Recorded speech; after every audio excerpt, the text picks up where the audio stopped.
स्वागत सभी का एजुकेशन गुरुकुल पे। तो हमारा नया टॉपिक स्टार्ट हो चुका था। टॉपिक का नाम था प्रोटीन। तो आज उसी को हम आगे बढ़ाते हैं। प्रोटीन क्या था, क्या क्या होते हैं, किस किस में पाया जाता है, वो हम सब पढ़ चुके थे। प्रोटीन के जो उपयोग थे वो हम पढ़ चुके थे। आज हम पढ़ेंगे प्रोटीन का वर्गीकरण। क्या पढ़ेंगे? प्रोटीन का वर्गीकरण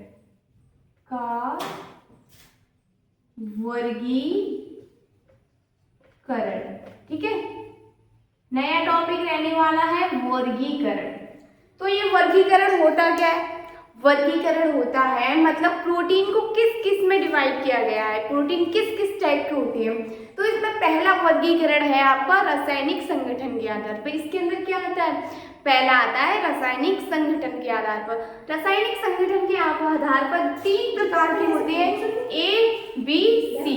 ए का नाम होता है साधारण प्रोटीन, बी का नाम होता है संयुग्मित प्रोटीन और सी का नाम होता है व्युत्पन्न प्रोटीन। ठीक है, एकदम इजी लैंग्वेज में मैं आपको समझाने वाली हूँ। एकदम 10 मिनट की आपके पास क्लास रहेगी। अगर आपके पास 10 मिनट है तो आपके 5 नंबर क्लियर हो जाएंगे, क्योंकि ये प्रोटीन का वर्गीकरण मोस्ट इंपॉर्टेंट है। प्रोटीन से मोस्ट इंपॉर्टेंट है प्रोटीन इसलिए है क्योंकि अगर प्रोटीन से क्वेश्चन ना उठाया बोर्ड वालों ने तो प्रोटीन नाम का तो टॉपिक हट ही जाएगा। मतलब प्रोटीन नाम का टॉपिक नहीं हटाए, हर साल हर डिस्ट्रिक्ट के बोर्ड में जरूर आता है, इसलिए इसको ना स्किप करें। तो इसमें प्रोटीन का वर्गीकरण रहने वाला है। प्रोटीन के वर्गीकरण में फर्स्ट है, क्या है? रासायनिक संगठन के आधार पर। एकदम सिंपल है, बिल्कुल सिंपल, आपने सोचा भी नहीं होगा। रासायनिक संगठन के आधार पर, संगठन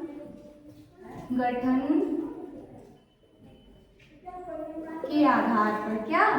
रासायनिक संगठन के आधार पर रहने वाला है हमारा फर्स्ट पॉइंट। ठीक है, आधार पर लीजिए। ठीक है, अब इसको हम अंडरलाइन कर देते हैं हम इसकी। अब इसके अंदर हमारे 3 टाइप्स के प्रोटीन रहने वाले हैं। इसके अंदर 3 टाइप्स के प्रोटीन रहने वाले हैं, ए बी सी। तो आपको यहाँ पे पहले बता दे रही हूँ, ए में रहेगा हमारा साधारण प्रोटीन। क्या होता है? अगर कोई हमसे पूछ ले बोर्ड वालों कि साधारण प्रोटीन क्या है तो हम उसको एक्सप्लेन कैसे करके बताएंगे, वो मैं बताऊंगी। उदाहरण पूछेगा साथ में। फिर आता है आपका संयुग्मित प्रोटीन। क्या आता है? संयुग्मित प्रोटीन। सी वाले आता है व्युत्पन्न प्रोटीन, मोस्ट इंपॉर्टेंट प्रोटीन। ठीक है, इनके सबके आगे प्रोटीन जरूर लगा दें। सबसे पहले टॉपिक उठाएंगे साधारण प्रोटीन। 2 लाइन की थ्योरी है, 1 लाइन का उदाहरण है, सिर्फ 3 लाइन में ये तीनों खत्म हो जाएंगे। ठीक है, अब इसको इरेज करती है। सबसे पहले क्या आता है? साधारण प्रोटीन।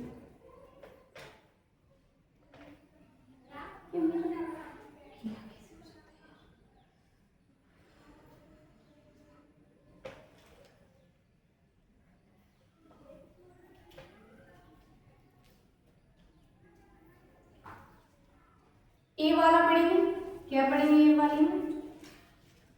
साधारण प्रोटीन।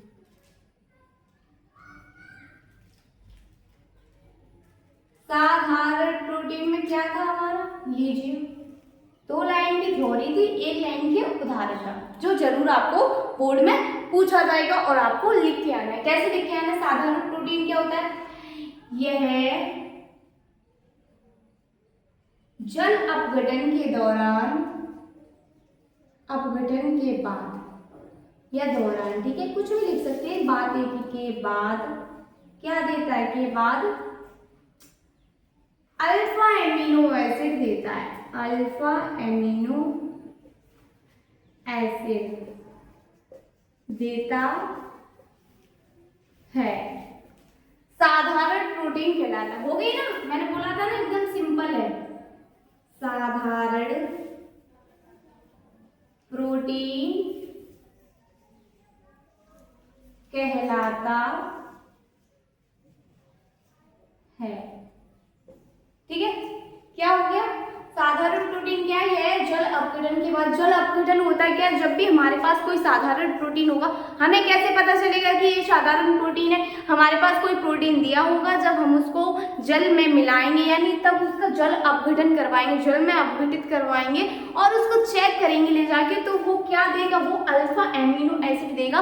तो इससे हमें पता चल जाएगा कि ये साधारण प्रोटीन है। तो जब भी आपको बोर्ड वाले पूछे कि ये साधारण प्रोटीन क्या है, एक्सप्लेन करो, तो आपको एक्सप्लेन सिंपल तरीके से करना है कि जब अपघटन के बाद अल्फा एमिनो एसिड देता है वह साधारण प्रोटीन कहलाता है। इसका उदाहरण क्या होता है? उदाहरण देख लो। उदाहरण होता है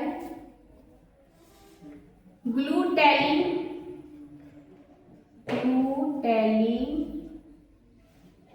और ग्लूब्यूलिन, और एक और होता है इसका उदाहरण एल्बुमिन। हाँ, एल्बुमिन, पता नहीं कैसे कैसे नाम है। क्या है? ग्लूटेलिन, ग्लूब्यूलिन, एल्बुमिन, ये तीन है साधारण प्रोटीन के। आपको सिर्फ एक याद रखना है, आप तीनों में से कोई एक याद कर लेते। 1 नंबर का आपके पास ये पूछेगा, 2 नंबर की ये पूछेगा और आपको और आगे पूछ लेगा। इसके बाद आता है बी नंबर पे संयुग्मित प्रोटीन, वो भी इसकी तरह एकदम सिंपल, इसको इरेज करते हो उसको कराते हैं। चलो काम है हमारा। और एक भाई साधारण प्रोटीन हो गया हमारा, ठीक है। अब इसके बाद करेंगे हम संयुग्मित प्रोटीन, बहुत ही इजी है इसी की तरह।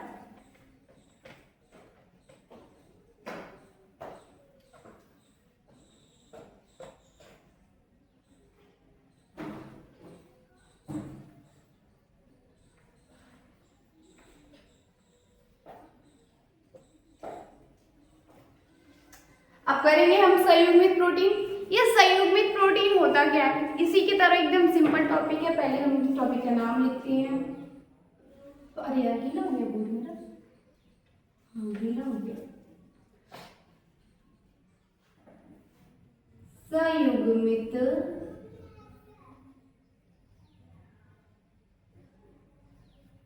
प्रोटीन क्या?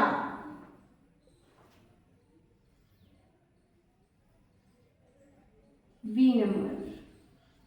संयुग्मित प्रोटीन क्या होता है? इसी की तरह होता है जल अपघटन, इसका भी करवाएंगे। हमें जल अपघटन के बाद क्या प्राप्त होगा जिससे हम जांच कर सके कि हाँ ये संयुग्मित प्रोटीन है। तो देखते हैं क्या होता है। चलो यह है जब इसका जल अपघटन कराने पर क्या, इसका किसका जल अपघटन? संयुग्मित प्रोटीन।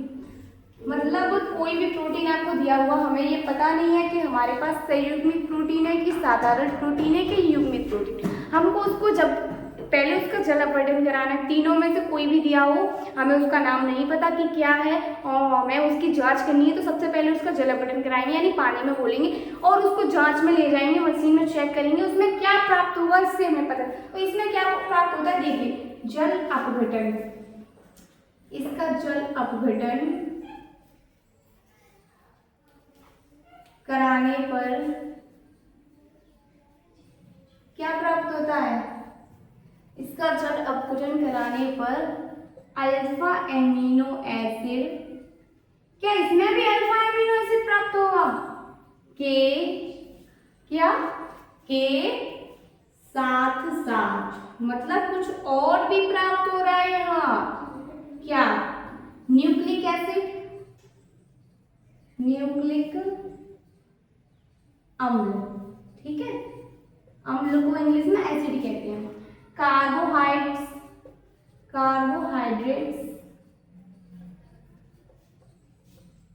ठीक है।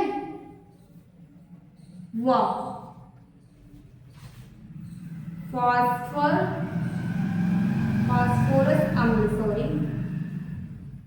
अम्ल क्या प्राप्त होता है? फास्फोरस अम्ल में से कोई एक प्राप्त होता है, यानी समझ में आया कुछ? मैं समझाती हूँ। प्राप्त होता है, क्या प्राप्त होता है? जब भी कोई प्रोटीन हमें दिया होगा और हमें उसकी जांच करनी है, तो उसको सबसे पहले हम जल में घोलेंगे यानी उसका जल अपघटन करा देंगे। जल में घोलने के बाद अल्फा एमिनो, अगर वो संयुग्मित प्रोटीन है तो अल्फा एमिनो एसिड तो पहले वाले साधारण प्रोटीन में भी प्राप्त हो रहा था और इसमें भी प्राप्त हो रहा है, पर मतलब इन दोनों में फर्क क्या रह गया, इन दोनों में फर्क रह गया कि अल्फा एमिनो एसिड तो प्राप्त होगा ही इसमें, साथ साथ ही न्यूक्लिक अम्ल, कार्बोहाइड्रेट्स और फास्फोरस अम्ल में से कोई एक अम्ल, इसमें अम्ल और लगा लेना, ठीक है, क्योंकि यहाँ पे हम अम्ल, तीनों अम्ल की बात कर रहे हैं। वाह, 1, 2 और 3, तीनों में से कोई एक अल्फा एमिनो एसिड के साथ जुड़ जाएगा, यानी तीनों में से कोई एक प्राप्त होगा, उसे ही हम संयुग्मित प्रोटीन कहेंगे। इसका उदाहरण लिख लो, चलो पहले इसको इरेज कर दे रहे हैं हम।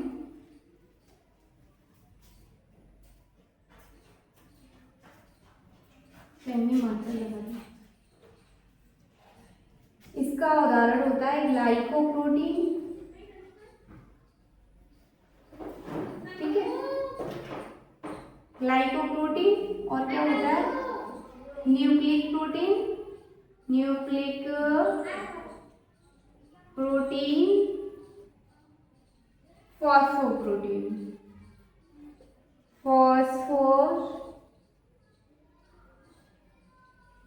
प्रोटीन, ठीक है। ये हो गया हमारा संयुग्मित प्रोटीन। कदम बात क्लियर हो गई आपके पास। अब आता है सी नंबर पे व्युत्पन्न प्रोटीन। व्युत्पन्न प्रोटीन बहुत ही इजी है, साधारण प्रोटीन और संयुग्मित प्रोटीन को मिला दो तो व्युत्पन्न प्रोटीन बन गया। चलो देखते हैं, बस 2 मिनट और लगेंगे, ठीक है। तीसरा आता है हमारा सी नंबर पे, क्या आता है सी नंबर पे आता है हमारा व्युत्पन्न प्रोटीन, और पहले नंबर पे क्या था, पहले नंबर पे था साधारण प्रोटीन, और बी नंबर पे क्या था, बी नंबर पे था संयुग्मित प्रोटीन, और सी नंबर पे अब क्या पढ़ेंगे हम, अब पढ़ेंगे हम व्युत्पन्न प्रोटीन, ठीक है। समझ गए? इतना तो इजी है कि आप याद कर सकते हो आसानी से। आपके लिए सिंपल से सिंपल लैंग्वेज में मैं क्वेश्चन लेके आती हूँ, ठीक है। टॉपिक नया टॉपिक है, एकदम इजी टू इजी लैंग्वेज में, ठीक है। सी वाला क्या है, सी है आपके पास व्युत्पन्न प्रोटीन। क्या, व्युत्पन्न प्रोटीन, सीधा उधर हो रहा है। व्युत्पन्न प्रोटीन क्या है, अब इसको अंडरलाइन कर देंगे। चलो इसको अंडरलाइन कर देंगे। सबसे पहले अंडरलाइन करने के बाद हम इसमें लिखेंगे कि होता क्या है। साधा सीधी सी बात, सॉरी सिंपल लैंग्वेज में क्या है, कोई भी प्रोटीन उसको क्या कराने, जल अपघटन। तो इसका पहली लाइन लिख देंगे, इसका जल अपघटन कराने पर, इसका जल अपघटन कराने पर, ठीक है, क्या प्राप्त होगा, क्या प्राप्त होगा, तो अल्फा एमिनो एसिड में क्या, सॉरी इसको पहले इरेज कर दो, अरे कहाँ गया,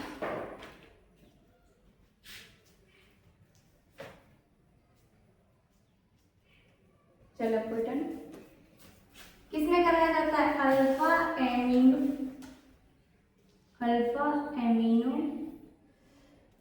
अरे यार ये कपड़ा हो गया, बार करते, अल्फा एमिनो एसिड में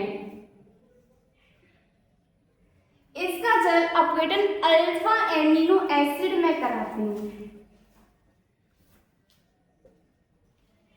अब आपको पता होना चाहिए कि अल्फा एमिनो एसिड साधारण प्रोटीन और संयुग्मित प्रोटीन दोनों में प्राप्त हो रहा था, तो इसलिए हमने इसमें लिख दिया अल्फा एमिनो एसिड, यानी दोनों का संगठन करके हमने एक शब्द लिख दिया है अल्फा एमिनो एसिड में कराते हैं। या इसकी जगह आप ये लिख सकते हैं संयुग्मित तथा साधारण प्रोटीन से बनने वाले पदार्थ, तो बनने वाले पदार्थ वाले प्रोटीन को, पदार्थ की जगह प्रोटीन, क्योंकि हम प्रोटीन पढ़ रहे हैं ना, प्रोटीन को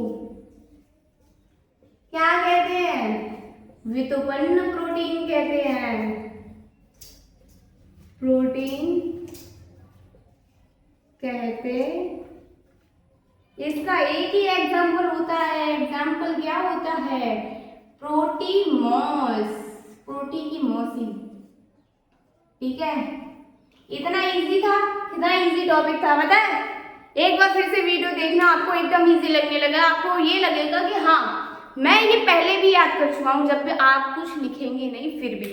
तो आपको क्लास कैसी लगी हमें ज़रूर बताएं कमेंट में। अगर आपको समझ में आए तो वो वीडियो को लाइक कर दें। अगर आप मेरे चैनल पे नए हो तो चैनल को सब्सक्राइब कर देना। और हाँ, अपने इस वीडियो को अपने दोस्तों के साथ शेयर कर दें जिनको भी प्रोटीन पढ़ने में दिक्कत आ रही है। तो मिलते हैं ऐसे ही मज़ेदार क्लास के साथ आपके साथ। ठीक है, बने रहिए, तब तक बाय बाय।